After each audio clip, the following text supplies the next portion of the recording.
Comienza nuestra sección Patrimonio. Está con nosotros Paco Muñoz. Paco, hemos cambiado el sitio, ¿verdad? Sí. Pero se está bien aquí. Es un sitio es mi sitio de juegos infantiles porque arriba, en la habitación de arriba, vivía mi amigo Paco porque sus padres eran los porteros de San Jacinto. Esto era el hospital de San Jacinto, o maternidad como se llamaba. Y bueno, esto era un consultorio, por ahí se entraba ya directamente al hospital, a los patios. Y esto es que yo he vuelto 60 años para atrás. Pues mira, aprovechamos la coyuntura porque estamos muy cerquita de la zona de la que hablábamos el otro día. Nos quedamos ahí.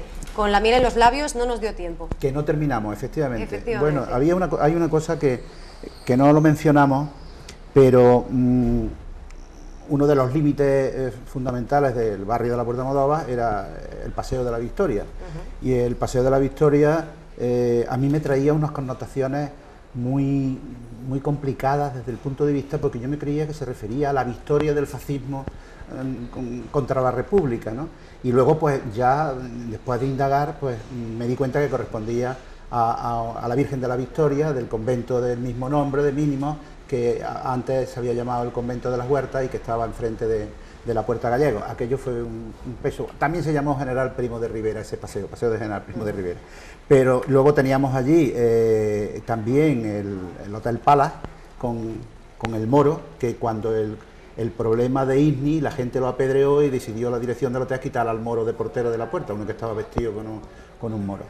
Entonces estábamos efectivamente por el barrio de la Puerta Almodóvar. No habíamos hablado, porque yo he ido a Salto de Mata con la prisa que teníamos el otro día y todas las cosas y la problemática que tenéis y el problema que hay gordo de tiempo en la televisión, que es lógico, ¿no? Además, bueno, pues la calle Tejón y Marín se llamaba Madera Baja. La calle Madera Alta era Eduardo Dato, a partir de lo que es Lope de Hoces. Y en la parte de Madera Baja, al final, con Lope de Hoces, todo el edificio de la esquina era la zona de reclutas. Eso era, en la época del sorteo de los reclutas, era tremendo, porque toda la juventud de Córdoba iba allí a vivir el sorteo en directo, con unos bombos que sacaban unos números, y entonces circulaba un chiste que le decía a la madre que mi hijo ha ido a la zona y le ha tocado de director de fábrica. Y le decía, hombre, ¿cómo va a ser director de fábrica? Eso no hay en la mili, no hay director de fábrica. Dame el papel. Y entonces ponía directo para África.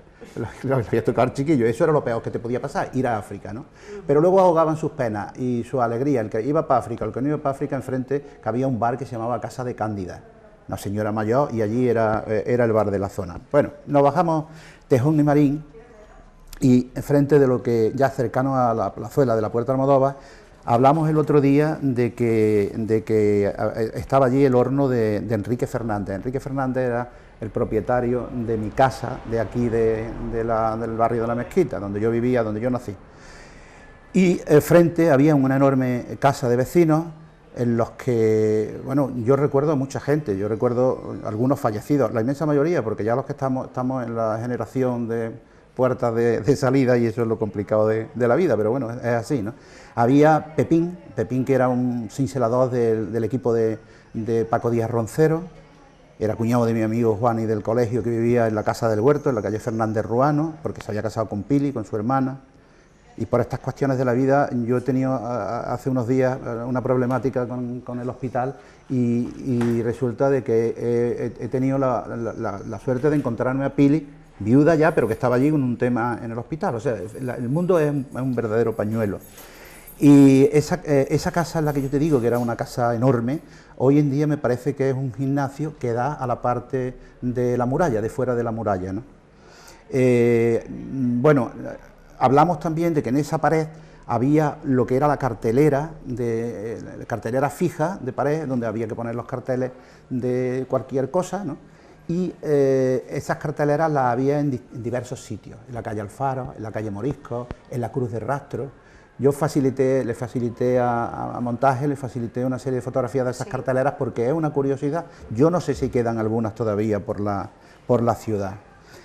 En la calle Fernández de Ruano estaba, nos volvemos ahora a Fernández de Ruano, anteriormente partimos siempre del puesto de lo que es el leitmotiv del barrio de la Puerta de Almodóvar, que era Carmela la Jeringuera, el puesto de la Jeringuera que estaba en la esquina de Fernández Ruano con Almanzor, frente de casa de Paco Bravo. Bueno, continuamos hacia adentro y en el chaflán que hace esquina con Sánchez de Feria, que también se llama la calle Las Campanas, la gente la conoce por la calle Las Campanas, y Tejón y Marín por la calle Madera. Es curioso porque los nombres cuesta mucho trabajo, el pueblo cuesta mucho trabajo asimilarlos y siempre le van hablando.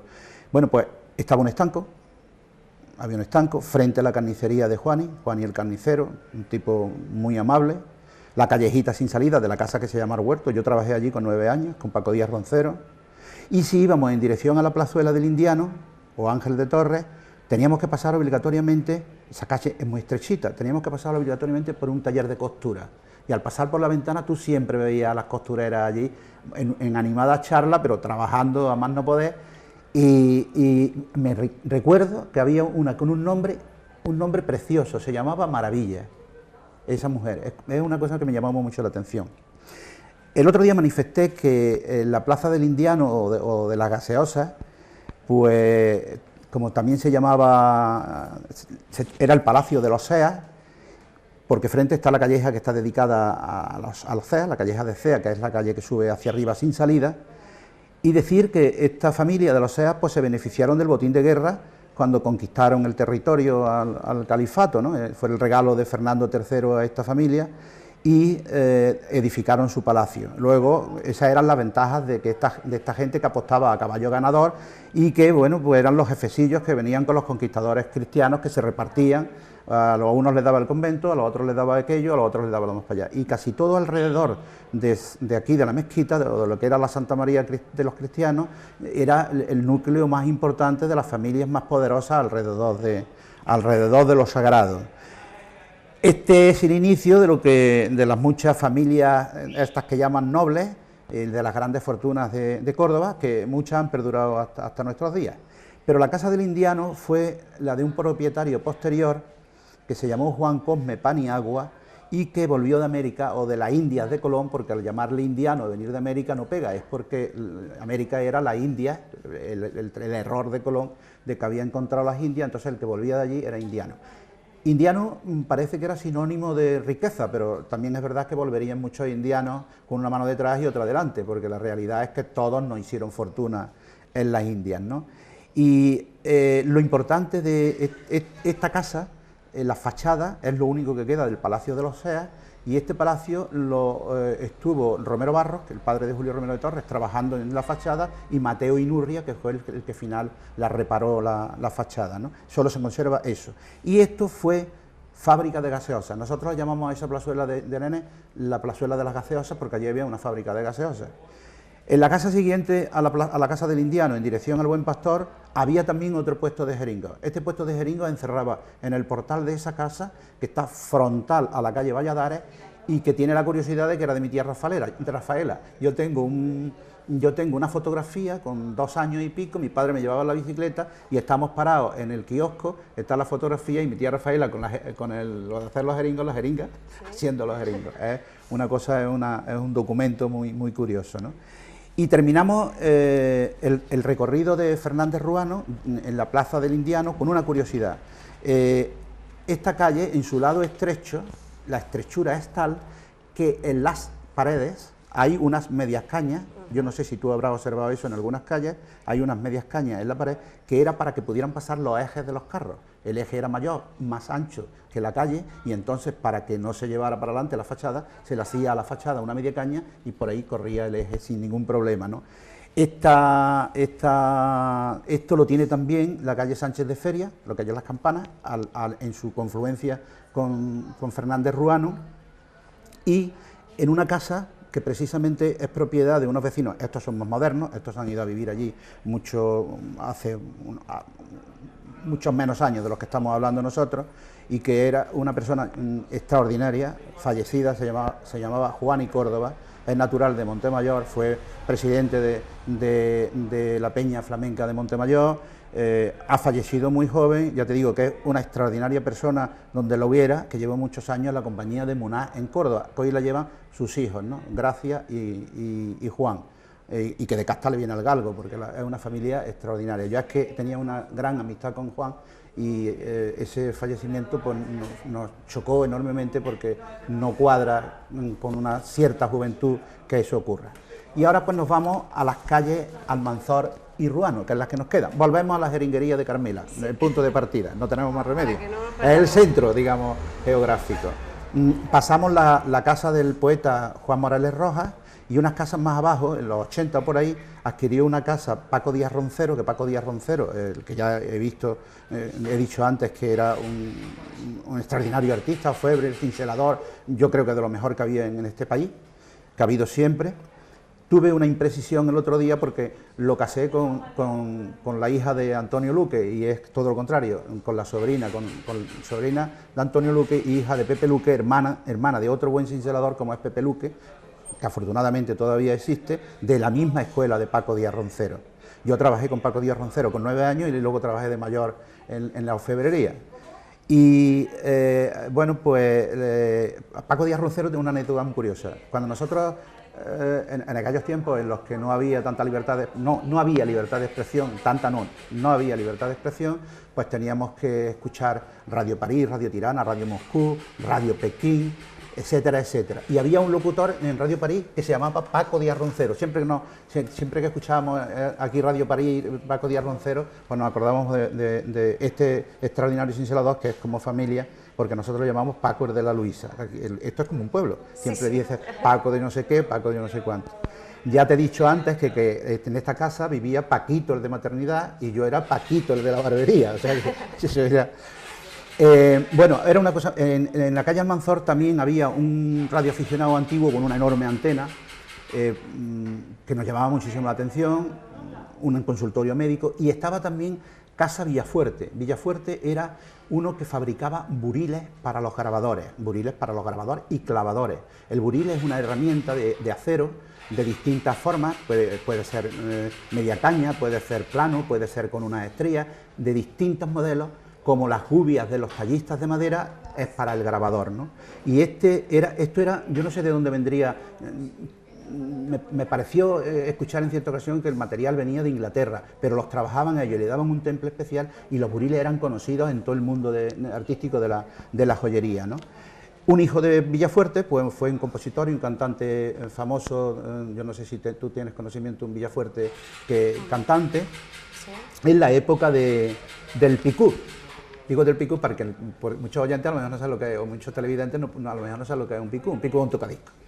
Un picú es un tocadisco, es la palabra inglesa que no sé lo que significa, pica, del tocadisco. Bueno, pues el riesgo que tenemos al hablar así y con el tiempo justo de la televisión de un barrio es que te deja mucha gente atrás, ¿no? Pido disculpas para aquel que se quede atrás, y por los posibles errores pues, de apreciación míos, porque están basados en la memoria, ¿no? La memoria es una aliada, pero también... Sí, la memoria muchas veces... Nos juega malas pasadas, eso que la tuya es prodigiosa. Sí, no, pero mira, yo tengo que tomar mis notas. Bueno, algo más abajo, en la Facultad de Filosofía y Letras, lo que es ahora la entrada por la calle de Almanzor, eso fue una casa durante mucho tiempo y fue una fábrica de ampollas para los laboratorios. O sea, ahí nosotros pasábamos por la ventana, le llamaban la casa de los fideos, porque eran unas tiritas de cristal, y entonces soplando con los mecheros de alcohol, trabajaban el cristal. Aquello era maravilloso, porque con la fragilidad que tenía el instrumental con el que se movían, hacían las ampollas de esta, ¿no? Luego, más abajo a la izquierda, está lo que se llamaba la Calleja de Enterradores, forma parte de la calle Almanzor lo mismo, y frente estaba el chalet, porque es un chalet, el chalet de Joaquín Llorente. Hoy es un restaurante, creo que se llama El Choto o algo así, un restaurante. Un chalet con un jardín en la puerta y un níspero. Y además cochera, nadie tenía coche, nadie tenía un coche, creo que era un Ford antiguo, ¿no? Y además Llorente decía, era gente comercial, decía que cazaba con Juanito Barazona. Quiero decirte que por lo menos eso contaba. Con el matrimonio Llorente vivía una chica, una sobrina suya, que se llamaba Alicia. Bueno, era guapísima, una monería de niña, estamos hablando de 8 o 9 años, no estamos hablando de más, ¿eh? Y estábamos enamorados algunos de ella, evidentemente de forma platónica, ¿no? Pero además para más es que no éramos correspondidos la mayoría. Claro, ella sabía que... Las mujeres sois siempre mucho más yo qué sé, más selectiva. Se sabía observada, ¿no? Sí, en aquel tiempo pues se estaba proyectando lo de Walt Disney, la Alicia en el País de las Maravillas, y la obra de Lewis Carroll, ¿no? Y esta chica pues se le parecía a Alicia, aparte que se llamaba igual, ¿no? Era la de todas formas, la del cuento de Disney, sí, ¿no? Sí, no lo del cuento de real. Disney, igual de delicada. Luego ya he tenido oportunidad de verla ya de mayor, estamos hablando ya porque somos de la misma edad, ¿no?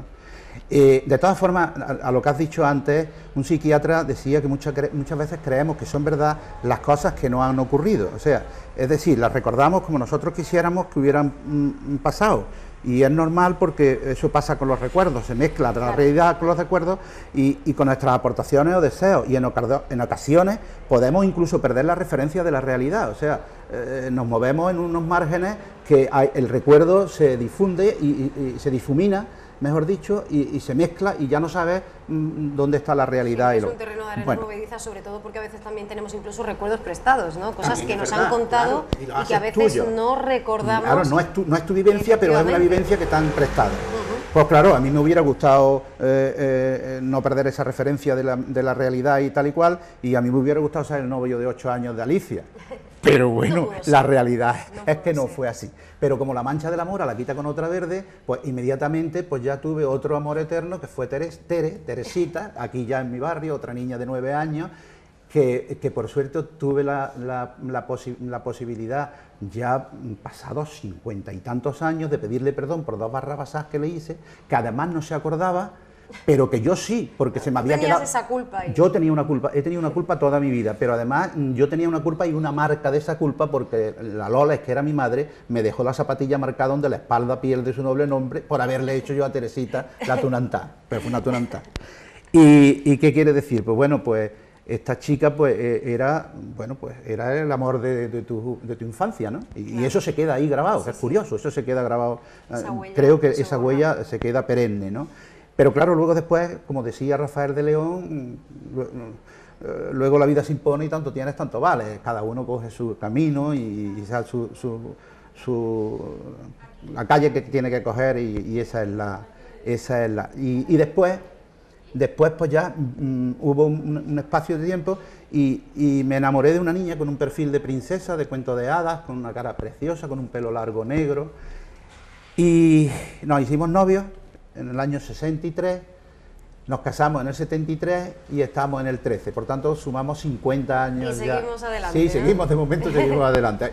Me aguanta y yo aguanto, es lo que hay. Bueno, apuntar una referencia que en la calle, una vez ya dichas las vivencias más personales y las cuestiones de amores infantiles, que son todos muy agradables, en la calle Enterradores había una casa, o sea, la calle Enterradores hace un giro en ángulo recto y en el frontal había una casa en la que vivía una serie de familias. Y yo voy a reseñar algunos, digo porque ahora puedo cerrar los ojos y verlos a la inmensa mayoría, la gran cantidad de ellos desaparecidos. Mira, estaba Pedro Gil, era sillero, echaba culos de Enea. En estas sillas que estamos sentados, la Enea era el que le hacía el culo de Enea. Nosotros decimos Anea, y es Enea. Y Pepa Rafalín, que fue mi maestro, Rafalín Gil, que fue mi maestro en la platería, lo sigo viendo afortunadamente. Pedro, que tenía una moto Montesa, había tenido la poliomielitis, pero bueno, y su hermana, fallecida. Luego había Curro trabajaba en Rodríguez y Hermanos repartiendo aceite, con un carro. Y el aceite no era en bidones, era en pellejo. El pellejo, te haces la idea, ¿no? Lo sabes cómo es, ¿no? Efectivamente. Y a pulmón. Curro era una bestia. Bruto, bueno, pero muy buena gente, ¿no? Y luego había uno que era Lotero, que era el padre de Puri, que Puri era una señora que yo la veo y digo, Puri, porque es como si fuera de la familia, y yo la veo y digo, Puri, ¿qué pacto tienes hecho? Que tú no eres siempre la Puri de mi infancia, ¿no? Fíjate, Amparo, la de los huevos, que estaba casada con Enrique, que a su vez, estos tenían plaza en el mercado de la judería que hablamos en la otra ocasión, y Enrique era familia de Paco Rubio. Una cosa que no se me olvida nunca, en esa misma casa había un señor de Espejo, Antonio, que era el padre de Antoñita la Guapa era una cordobesa de verdad, ¿no? Precisamente vivía esta señora en la misma casa que ahora hay unos baños unos baños muy coquetos, muy románticos, preciosos. En esa casa era otra casa de vecinos, ahí vivía Antoñita. Yo hablaba con este hombre, con Antonio, siendo yo un niño, porque yo tendría en aquel entonces, me calculo 11 años o cosas así, y hablaba de política con él. Este hombre no sabía leer ni escribir, escuchaba una radio como podía, pero tenía unos conocimientos de política increíbles, y hablaba con un niño y intercambiábamos opiniones, ¿no? En esa casa también había un vecino al que llamábamos el Visco, que era un guardia municipal rubio con gafas, muy mal encarado, muy mala sombra, que era pareja de un tal Zacarías que vivía por la calle Almona. Y esa pareja eran el terror de las bicicletas. No se atrevían con los coches, no fuese a ser que dieran con un capitoste. El capitoste, la historia de siempre es oiga, usted no sabe con quién está hablando y en 24 horas le quito la ropa. Esa era la frase del paniaguao al desgraciado que iba a tratar. Por eso no tocaban las bicicletas. Más abajo bueno, esa era la horma del zapato de esos elementos, que eran unos personajes. Más abajo del chalet de Llorente, que ahora es un restaurante, pues había una casa de vecinos muy estrecha. Allí vivía la abuela de Mari Carmen, una íntima amiga de mi hermana, y en la acera de la derecha ya era todo la pared del Hospital de Agudos. Era toda la pared del Hospital de Agudos. Y estaba la puerta falsa en el ensanche que hace la calle Romero. Ya estamos en la calle Romero, hemos dejado la calle Almanzor, y en el ensanche había a la izquierda lo que ahora es una cosa que me parece que se llama la hostería del Caballo Rojo o algo así, del Caballo Rojo no, del Churrasco, un patio. Eso era una tienda de flores. Ahí era como una floristería, pero una floristería en una casa, no era una floristería a la calle. Luego resulta de que en la izquierda había una callejita sin salida. En esa callejita vivía un amigo de mis padres y de mi tío Fernando, que le decían el nene niño. Ese era nosotros conocíamos al nene niño no por su nombre y apellido, sino por el apelativo. Y en cierta ocasión este hombre trabajaba en cuestiones de electricidad y llevó a mi casa un magnetofón de alambre. No existía la cinta magnética, que todos conocemos. Hoy le dice a un niño una cinta magnética, una cinta de vídeo, eso lo conoce todo el mundo, pero no existía, y entonces era un alambre, un carrete de alambre, un alambre normal y corriente, y ese se iba liando en otro lado y pasando por la cabeza magnética, y iba magnetizándose y luego pasaba al revés. Esos magnetofones es muy curioso. Allí los probaba y funcionaba maravillosamente. Quiero decirte que era una curiosidad ese tipo de magnetofón. Yo no he vuelto a ver ningún magnetofón de esa índole. Bueno, una casa más abajo había una señora guapísima también. Para mí es que casi todas eran guapísimas. Yo no sé por qué, no le encontraba falta. No, es verdad, es cierto. Aparte de que en Córdoba tenemos mucha suerte, tenemos mucha suerte en ese aspecto. Que cogía medias en un portal que había en la calle Concesión, al lado de una tienda de fotomatón. Aquello de coger medias, ¿tú tienes idea? No. Bueno, pues era una especie de tubo en el que ponían la media y con un instrumental, era como una aguja, como una máquina de coser, cogían las carreras de medias. O sea, se reparaban las carreras. Claro, se reparaban. Como se surcían calcetines, pues exactamente, también se reparaban. pero la reparación de la carrera de media era muy complicada. Claro. Tenía que ser con su propio hilo y aquello no se notaba.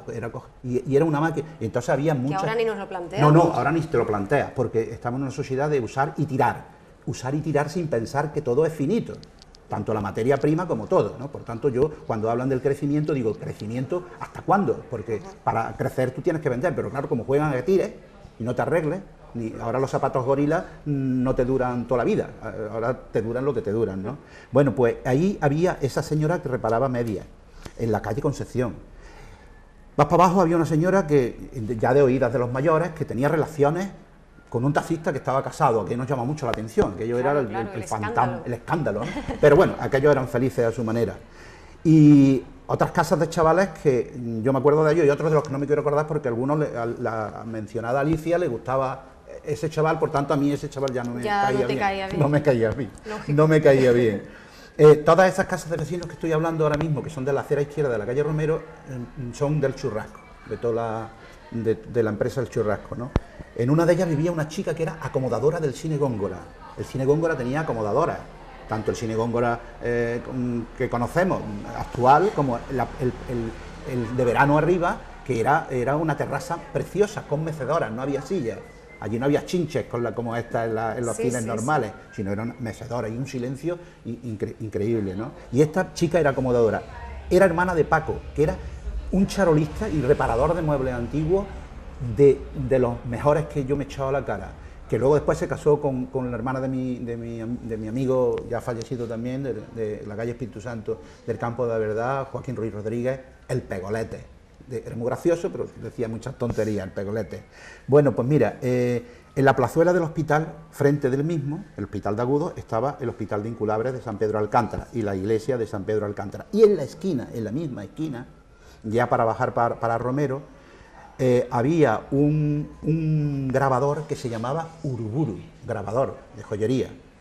Junto con Pepe Hernández, de la calle Consolación, eran los mejores grabadores, con diferencia, que había en esta ciudad. Grabadores, es coger un buril que era acero con un mango de madera, y grabar sobre la placa, dibujar sobre la placa lo que ellos quisieran. Lo mismo que tú lo puedes hacer con un lápiz, ellos lo hacían llevándose el material con el buril, ¿no? Bueno, el hijo de Uruburu, este hombre murió, no continuó el trabajo de su padre, y Pepe Hernández no tuvo hijos. Por tanto, esos dos grabadores no pudieron transmitirle su arte a otra nueva generación. Más abajo, en lo que era ahora es un hotel de estos con encanto, era la casa de los Alcántara, no los de la serie de la televisión, sino unos agricultores. Paco Alcántara era íntimo amigo mío, después nos coincidimos en la mili. Yo jugaba en la casa de esa familia muchas veces y nos llamaba la atención entrar en lo que era la cocina y donde estaba el almacén y decías tú, pero bueno, ¿esto cómo es posible? 2 jamones colgados aquí, los chorizos, y en mi casa estamos con lo justo. Claro. Eran las diferencias de lo que te hablé, de las diferencias que ya le hablaba don Teodomiro Ramírez Arellano referente a este barrio, las diferencias que había económicas y de clase, entendiendo la clase por el dinero. La clase puede ser sin tener un duro, pero esas diferencias luego no eran a la hora de la relación tan ostensibles, porque había una mezcla muy importante. Luego había más para abajo una piconería, había un piconero un poco jorobeta, y una lechería, y frente Casa Godoy. Hay una fotografía que le facilité a montaje en el que se ve la calle Romero y en el fondo se ve la torre de la mezquita. Yo digo siempre la torre de la mezquita, lo siento mucho. Y entonces se ve la torre de la mezquita, y ahora hay otra moderna en el que un ficus tapa por completo. Creo que también hay otro restaurante en ese sitio donde estaba Godoy.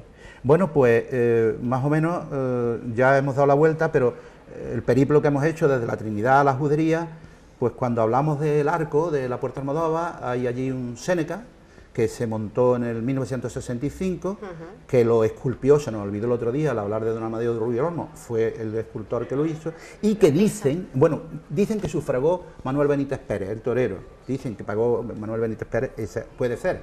En la antigua Roma los evergetas pagaban, hacían regalos a la ciudad por alguna u otra razón, y bueno, ya hemos visto otros cordobeses como tienen estatuas en Fuengirola y avenidas que le han hecho. Esto es muy normal, de toda la vida. Pero la cara de Séneca dice que se inspiró don Amadeo Rubio Olmo en la cara del padre de Paco Rubio. Pues dicen. Ahora te cuento, porque hace, no sé si nuestros espectadores lo recordarán, Paco, pero Alberto Monterroso, al que conoces bien, decía que curiosamente era una de las poquísimas recreaciones en escultura de Luciano Séneca realistas, que se ajustaban realmente al personaje. Es posible. No al tópico, ¿no? Sí, pero yo iba a mencionarlo y iba a decirte que efectivamente nuestro amigo, por mi parte admirado, porque hace poco estuve hablando de él con otra persona y coincidimos perfectamente, porque es un erudito en la materia que toca y es verdad, te quedas admirado, te quedas con la boca abierta, se pasa media hora de que te ha explicado cosas y dices, bueno, ¿y cómo no continúa? Es verdad. Claro. Hablaba él de que había una estatua de Séneca en un museo de Berlín, bicéfala de dos. La bifronte, sí. La bifronte, sí, efectivamente. Eso es, pues esa dice que es la representación más antigua que existe de Séneca. No tiene nada que ver con el Séneca que estaba en el ayuntamiento con Nerón, ni con esa cara trágica de ese hombre. No, era otra cosa totalmente distinta. Sí. Pero por eso yo quería, tú lo has adelantado, pero yo quería remitir, que digo, quien mejor nos puede hablar, y tú acabas de aclarar que es una representación muy parecida de la cara de Séneca, ¿no? Pues eso es lo que... Hay otra otra estatua, la misma que la que hay en Berlín, la hay en un museo de Bolonia, que ayer coincidimos con Pancho Gamero, que estuve dando un paseo también por la sierra, y estuvimos en los depósitos del agua, estuvimos en unas ruinas que hay, estuvimos en una alcubilla que hay en el Patriarca, estuvimos en un montón de sitios, ¿no? Y bueno, y ahora mismo vengo te lo he dicho fuera de plano, de la Palomera, del arroyo de la Palomera, de la fuente de la Trinidad. Literalmente vienes, además. No, literalmente que me he tenido que cambiar en el coche de zapatos porque venía, sí, que no te lo puedes imaginar. Claro. Y bueno, pues yo pedir perdón por los posibles errores y las imprecisiones que haya tenido, porque son lógicas y humanas. Se me ha quedado mucho en el tintero, unas cosas por el olvido y otras también por la autocensura. Me autocensuro mucho. Hay cosas que no puedo decir y otras que no conviene decir, ¿no? Y otras que pueden ofender a alguien. Entonces tratas de esa autocensura. Encontrar ese equilibrio. Sí, tratas de encontrar el equilibrio. Es muy difícil, pero bueno. Y hemos recordado a muchas buenas familias, de paisanos nuestros. De esta forma, pues, aireando su recuerdo, yo creo que la hemos homenajeado de alguna manera.